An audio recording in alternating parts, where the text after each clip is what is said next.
این دادر ما را همه مشکلاتش آسان کند. حقیقتا اینقدر بدبختی که از دست این زن به وجود آمده است، دل خانفر، نه تنها این دل خانفر کسی باشد با این خیل زن زندگی کردن برای خود هیچگاه نمی پسندد. برای این دادر ما هم با این زنی که مقصد با همه شرایط تأمین کردن برای عائلم، مقصد زیق نشدن، خواهری او را در یک ملک مردم برده و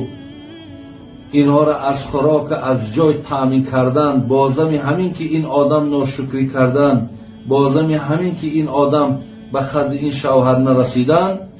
اینها همو زیبنده طلاق هست. من اگر چنده که هیچگاه بسیاری ها را فتوا به طلاق نمیتیم، لیکن وقتی اینقدر نیرنگ ها